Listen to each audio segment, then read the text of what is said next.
এশিয়ার বেশিরভাগ অঞ্চলের শিল্পভিত্তি বহুদিন ধরে দাঁড়িয়ে আছে এক পরিচিত কৌশলের ওপর, কম খরচে উৎপাদন ও তা বিশ্ববাজারে রফতানি। এই রফতানি নির্ভর প্রবৃদ্ধিকে অর্থনীতির প্রধান শক্তি হিসেবে ব্যবহার করেছে দেশগুলো। দক্ষিণ পূর্ব এশিয়ার দেশ মালয়েশিয়া, ভিয়েতনাম, থাইল্যান্ড ও ইন্দোনেশিয়া এ মডেল ঘিরে গড়ে তুলেছে সম্পূর্ণ শিল্পনগর ও উৎপাদন কেন্দ্রিক শহরাঞ্চল।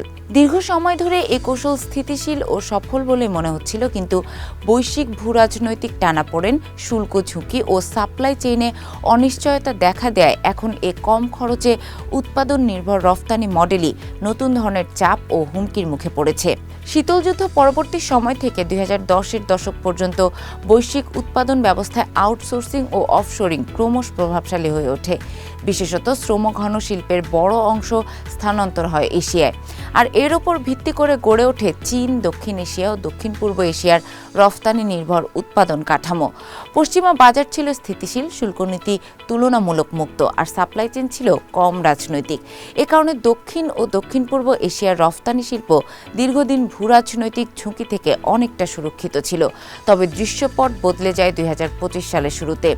পরিবর্তিত ভূরাজনৈতিক বাস্তবতায় বর্তমানে উৎপাদন শিল্প কৌশলগত অবকাঠামোর অংশ হিসেবে বিবেচিত হচ্ছে।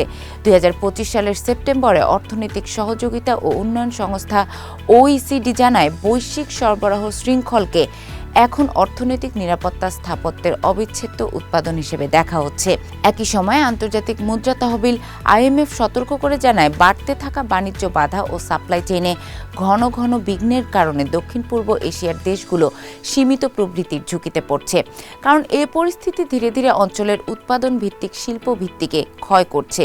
এই নীতিগত পরিবর্তন দক্ষিণ পূর্ব এশিয়ার দেশগুলোর আঞ্চলিক জোট আসিয়ানের প্রকৌশল নির্ভর উপখাতগুলোর ওপর নেতিবাচক প্রভাব ফেলছে। শুল্ককে রাজনৈতিক অস্ত্র হিসেবে ব্যবহার করছে বড় বাণিজ্য শক্তিগুলো, যার চাপে পড়ছে আসিয়ান। দক্ষিণ পূর্ব এশিয়া হয়ে যাওয়া পণ্যের ওপর নতুন ধরনের ট্রান্সশিপমেন্ট শুল্ক আরোপ করেছে যুক্তরাষ্ট্র। বিশেষ করে যন্ত্রপাতি, বৈদ্যুতিক সরঞ্জাম এবং এ অঞ্চলের রুট ব্যবহার করা হয় নানা শিল্প পণ্যের ক্ষেত্রে। যুক্তরাষ্ট্র এসব পণ্যের ওপর উচ্চ শুল্ক আরোপ করেছে।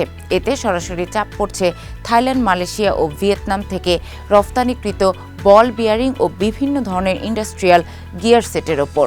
খাত সংশ্লিষ্টদের মতে, আসিয়ানের নীতি নির্ধারকদের এখন প্রথম কাজ হলো turbine blade, precision bearing, drive train gear সেটের মতো গুরুত্বপূর্ণ যন্ত্রাংশকে শুধু সাধারণ শিল্পপণ্য হিসেবে না দেখে কৌশলগত অবকাঠামো হিসেবে ধরা, অর্থাৎ এসব উৎপাদনকে জাতীয় শিল্প নিরাপত্তা নীতির ভেতরে আনতে হবে। থাইল্যান্ড ও মালয়েশিয়ার মতো দেশগুলোকে নিজের উৎপাদিত বা যেগুলো আমদানি নির্ভর এমন গুরুত্বপূর্ণ অংশগুলো আলাদা করে তালিকাভুক্ত করতে হবে।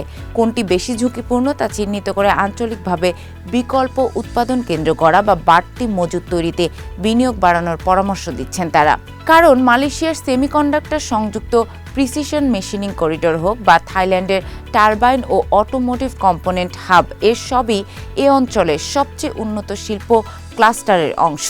তাই এখানে কোনো বড় ধরনের বিঘ্ন ঘটলে তা শুধু ওই দেশেই আটকে থাকে না, এর প্রভাব পড়ে বিদ্যুৎ কেন্দ্র, পরিবহন ব্যবস্থা ও ভারী শিল্পের সরবরাহ শৃঙ্খলে আসিয়ান জুড়ে। আঞ্চলিক স্তরে বিকল্প ব্যবস্থা ও অতিরিক্ত উৎপাদন ক্ষমতা গড়ে তুলতে পারলে বাইরে থেকে আসা ধাক্কার ঝুঁকি কমবে, আর একাধিক দেশের শিল্প উৎপাদনও তুলনামূলক স্থিতিশীল থাকবে। অন্যদিকে ইন্দোনেশিয়ার বড় যন্ত্রপাতি, ধাতব শিল্প ও অটোমোটিভ কারখানাগুলো অনেকটাই নির্ভরশীল আমদানি করার টুলিং, বিশেষ ধরনের স্টিল ও আধা প্রস্তুত যন্ত্রাংশের ওপর। এসব পণ্য সাধারণত ভিড়াক্রান্ত ও ভৌগোলিকভাবে ঝুঁকিপূর্ণ সামুদ্রিক রুট যেমন তাংজুং প্রিওক ও বেলাওয়ান বন্দর হয়ে আসে। ফলে ভিয়েতনাম ও ইন্দোনেশিয়া দুই দেশের অর্থনীতি এখন শুল্ক বৃদ্ধি, রফতানি নিয়ন্ত্রণ বা যে কোনো ধরনের লজিস্টিক বাধার ঝুঁকিতে আরও বেশি সংবেদনশীল হয়ে পড়েছে। কম খরচে শ্রম, আউটসোর্সিং নির্ভর উৎপাদন এবং পশ্চিমা বাজারমুখী রফতানি কাঠামো দক্ষিণ এশিয়ার শিল্পভিত্তিক মূলত একই মডেলের ওপর দাঁড়িয়ে। এ অঞ্চলের তৈরি পোশাক, টেক্সটাইল, অটোমোটিভ উপখাত অ্যাপারেল শিল্প দীর্ঘদিন ধরে বৈশ্বিক ব্র্যান্ড ও ক্রেতা নির্ভর ভ্যালু চেইনের অংশ হিসেবে কাজ করছে। এ কাঠামোতে দেশগুলোতে কাঁচামাল বিশেষায়িত যন্ত্রাংশ আসে বাইরে থেকে, আর পণ্য রফতানি হয় যুক্তরাষ্ট্র ও ইউরোপের বাজারে। কিন্তু পরিবর্তিত বাস্তবতায় এই অঞ্চলেও চাপ ক্রমেই বাড়ছে, বিশেষ করে তৈরি পোশাক খাতে cotton, yarn, synthetic fibre, chemical dye ও বিশেষায়িত কাপড় এসব কাঁচামালের বড় অংশই চীন, ভারত সহ কয়েকটি দেশের ওপর নির্ভরশীল। ফলে কাঁচামাল সরবরাহে বিঘ্ন, পরিবহন ব্যয় বৃদ্ধি বা রফতানির নিয়ন্ত্রণ জারি হলে পুরো উৎপাদন চক্র একসঙ্গে চাপে পড়ে। একই সঙ্গে যুক্তরাষ্ট্র ও ইউরোপের বাজারে অর্ডার স্থানান্তর, নিকটবর্তী দেশে উৎপাদন সরানো এবং ট্যারিফ ঝুঁকি তৈরি হয় দক্ষিণ এশিয়ার শ্রমঘন রফতানি শিল্পে আয় ও কর্মসংস্থানের অনিশ্চয়তা বাড়ছে। এ অঞ্চলের আরেকটি কাঠামোগত বড় দুর্বলতা হলো আমদানি নির্ভর উৎপাদন। এ অঞ্চলে বৈদেশিক মুদ্রা সংকট দেখা দিলে প্রথম ধাক্কা লাগে কাঁচামাল আমদানিতে, যা সরাসরি কারখানার বন্ধ হয়ে যাওয়ার ঝুঁকি তৈরি করে। অর্থাৎ এখানে সাপ্লাই চেইন ঝুঁকি শুধু বৈশ্বিক নয়, স্থানীয় অর্থনৈতিক চাপও উৎপাদনকে অস্থিতিশীল করে।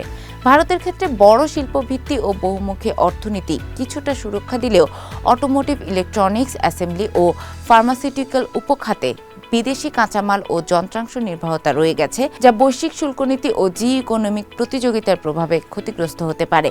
বিশ্লেষকদের মতে দক্ষিণ এশিয়ার রফতানি নির্ভর শিল্প এখন এমন এক সংবেদনশীল অবস্থায় রয়েছে যেখানে বৈশ্বিক অর্থনীতি ও নীতিগত ঝুঁকির প্রভাব সরাসরি পড়ছে উৎপাদন ও রফতানিতে।